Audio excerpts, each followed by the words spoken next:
Good evening, ladies and gentlemen, and welcome to the 8 o'clock main news. In tonight's headlines, the Moon Sighting Committee will convene on Sunday to spot the crescent of the new lunar month of Shawwal. The US State Department of Defense issues an order for the repatriation of Fawzi al-Uda, who is one of 2 Kuwaitis jailed in Guantanamo prison. Efforts to secure a ceasefire between Israel and Hamas are intensifying as the death toll from the Israeli aggression rises to over 800. And French President François Hollande announces that there are no survivors from the Air Algérie passenger jet that crashed in Malé.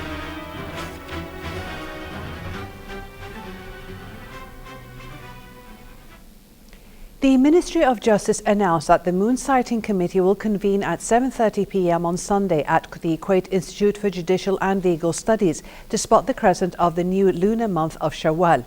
The ministry appealed to all those who spot the crescent of Shawwal at that night to come forward to the authority for testimony. Meanwhile, the Ministry of Justice seized this opportunity to extend sincere congratulations to His Highness the Emir Sheikh Sabah Al-Ahmed Al-Jaber Al-Sabah, His Highness the Crown Prince Sheikh Nawaf Al-Ahmed Al-Jaber Al-Sabah, and His Highness Sheikh Jaber Al-Mbarak Al-Hamad Al-Sabah, the Prime Minister, as well as all citizens and expatriates on the advent of Eid al-Fitr. An official source at the Foreign Ministry said the US Department of Defense has issued an order for the repatriation of Fawzi al-Uda, who was one of 2 Kuwaitis jailed in Guantanamo prison, while Faiz al-Kindari will remain behind bars. The sources said that the decision is the result of the continuing efforts carried out by Kuwait under the leadership of His Highness the Emir Sheikh Sabah Al-Ahmed Al-Jaber Al-Sabah. Expressing delight at the breakthrough, the source said that the preparations are underway for al-Uda's repatriation, which is expected to take a few weeks. The source added that these efforts will continue with Washington for the repatriation of his compatriot Faiz al-Kindari in the quickest time possible. Meanwhile, the source expressed gratitude to the family of Fawzi al-Uda and voiced appreciation for the cooperation of the United States government and hoped that this cooperation would continue until the release of al-Kindari. Efforts to secure a ceasefire between Israel and Hamas are intensifying as the number of deaths in the 18-day conflict rose to over 800 people. US Secretary of State John Kerry has been in Cairo meeting Egypt's Foreign Minister and the UN Secretary General. At least 3 Palestinians were killed in the West Bank, while 1 Israeli soldier was killed in northern Gaza. Activists called for a day of rage over the deaths of 800 Palestinians in Gaza. Israel has lost 35 people. Most of the Palestinian deaths have been civilians, while 33 of Israel's dead have been soldiers. More Israeli shelling and airstrikes were reported overnight in Gaza, while Israeli towns raised the alarm over Hamas rockets on Friday morning. Amid a severe humanitarian crisis, $3 million were provided to the people of Gaza as part of Kuwait Red Crescent Society donations. More with Majd Al-Wahidi from Gaza. Siege and a bloody war. The donations of Kuwait Red Crescent Society comes as a lifeline for Gaza, especially for those families who lost their houses and are now displaced with no safe refuge. When we entered one of the shelters today, the tragic reality was in the faces of these families. Everyone there has got a story of loss and grief. إلنا أسبوع تشاردين من دورنا ما فيش معنا ولا إشي طلعنا هيك بأولادنا ببناتنا. We have left our home since 1 week. We were with our daughters and children. Now we don't have money and any clothes. I am also pregnant and very tired. We sleep on the floor. I say thank you to the State of Kuwait. You helped us a lot. We thank you from the deep of our hearts. Kuwait Red Crescent Society is among the first Arab and international parties which help the people of Gaza in their plight and suffering. By the help of Foundation for Cooperation in Gaza, $3 million were provided as an urgent relief.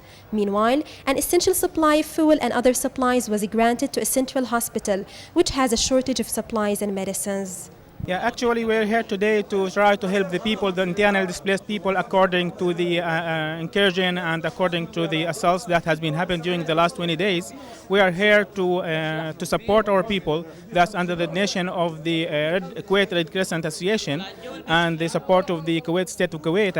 Actually, on behalf of our people here in Gaza Strip, we would like to present our thanks. As Welfare Association, we are doing this in partnership with the Kuwait Red Crescent Association, and we would like to present our thanks on behalf of our people to the State of Kuwait in this regard. Displaced Palestinians will not forget the State of Kuwait and its generous support of their cause. They hope the bridge of the humanitarian aid continues, especially in a time of a merciless war. Amid grief and suffering, Kuwaiti aid for people in Gaza means a glimpse of hope and support. Destruction is everywhere, but the state of Kuwait proves that humanity and compassion know no borders.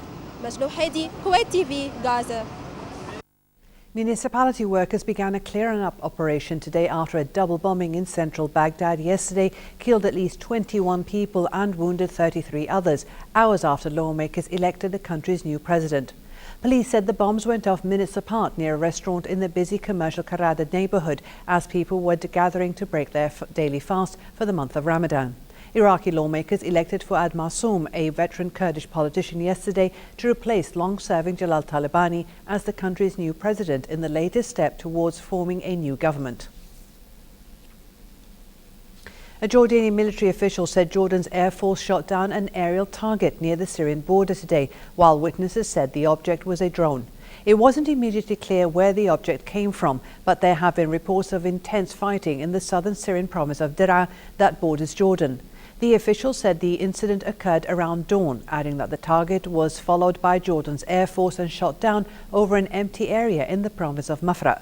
He also said that Jordan would firmly and strongly deal with any violation of the kingdom's land, airspace or territorial waters, and the armed forces would not allow any infringements of the country's security.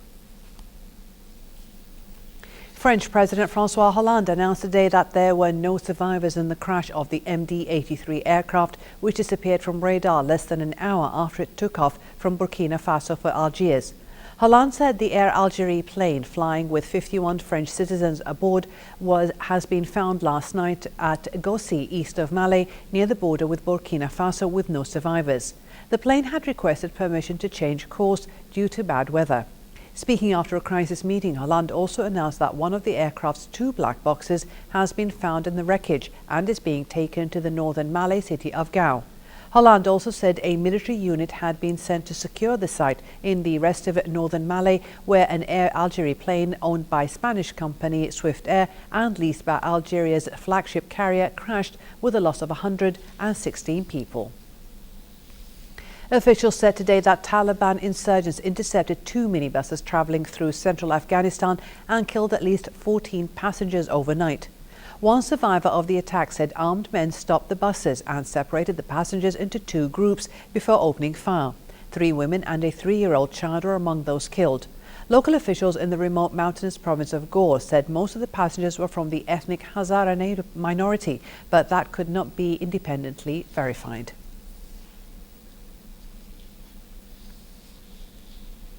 Dutch Prime Minister Mark Rutte said today that both parties in the eastern Ukrainian conflict are observing a ceasefire around the crash site of Malaysia Airlines Flight 17, adding that there are strong indications that Russia continues to arm the rebels. Rutte told a Dutch parliamentary hearing that Ukrainian army has promised to expand the ceasefire to a 40-kilometre area around the wreckage site currently occupied by separatists. The Netherlands and Australia are seeking access to the crash site of the plane. Foreign ministers from both countries today attended a ceremony marking the departure of 2 more planes with victims in the city of Kharkiv. They are negotiating with Ukrainian officials in Kiev to send police to the site, which is controlled by pro-Russia rebels and amid continuing fighting. Chairman of the U.S. Joint Chiefs of Staff Martin Dempsey said yesterday with regards to the ongoing tension in Ukraine that Russian President Vladimir Putin may light a fire that he loses control of. At a security forum in Aspen, Colorado, General Dempsey added that there was a rising tide of nationalism in Europe at the moment, and it had been created by, in many ways, the Russian activities that he found to be quite dangerous. His comments came shortly after the Obama administration accused Russia of firing artillery from its territory into Ukraine to hit Ukrainian military sites, asserting that Moscow is boosting its supply of weaponry to pro-Russian separatists.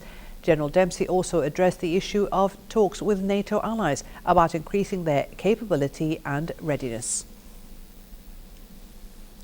Volley for a Cause wrapped up its volleyball tournament this week, attracting an enthusiastic crowd of both athletes and philanthropists.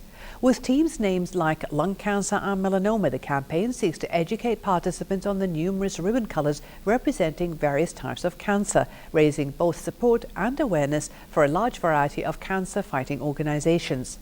The campaign hosted its female tournament last week, while this week saw 8 different male teams face off for first place. Our reporter Badriya Saleh has more. This gymnasium was temporarily rearranged and slightly more festive as new and seasoned athletes gathered for the first ever Volley for a Cause tournament. After we finish the tournament, I'm going to gather all of the donations that I have. I'm going to take them myself to the societies, to the cancer societies. Unfortunately, we only have 3 cancer societies here in Kuwait. 2 of them are for children and 1 of them is for breast cancer. We don't have other societies that are for the other types of cancer. So I'm going to send the other donations to the US Cancer Society. But I love the idea behind that. It's because there is a really good cause and engaging like a lifestyle, like making your living, your giving part of your living. So this is what they love, but they're doing what they love, and when they're doing that, they're giving back to the society and somehow. Some cancer awareness campaigns tend to garnish more attention than others, such as breast cancer, for instance. Volley for a Cause was created with the underlining mission to spread awareness of the fact that there is more than just one type of cancer, and that patients from each and every form deserve support and awareness. Well, I think it's a great cause like we said, we play volleyball every week, and it's Ramadan, so it's a time to give and it's time to help out people in need. So this is a great way to combine our passion, which is volleyball, and staying active and fit, as well as giving to charity. And we think it's a great cause. Win or lose, people are benefiting. We were team lymphoma, raising awareness for lymphoma cancer, and we got 3rd, and it was really fun because it was something different that we had to do, and it was not only just raising awareness, it was also educating people because people didn't know what lymphoma was. So we basically just told them the basic, lymphoma is a type of cancer, it's lime green, the ribbon is that, and it's basically in its simplest form, it's educational. The tournament's founders hope the success and excitement of this year's playoffs will bring in even more participants next time and see Volley for a Cause become an integral part of Kuwait's nonprofit charity culture. At Gust University, this is Badriya Saleh reporting for the English News.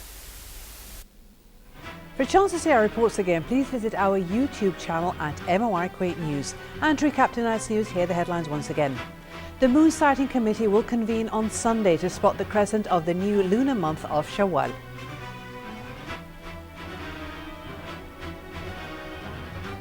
The US Department of Defense issues an order for the repatriation of Fawzi al-Orda, who is one of 2 Kuwaitis jailed in Guantanamo prison. Efforts to secure a ceasefire between Israel and Hamas are intensifying as the death toll from the Israeli aggression rises to over 800. And French President François Hollande announces that there are no survivors from the Air Algérie passenger jet that crashed in Malé. Thank you for joining us.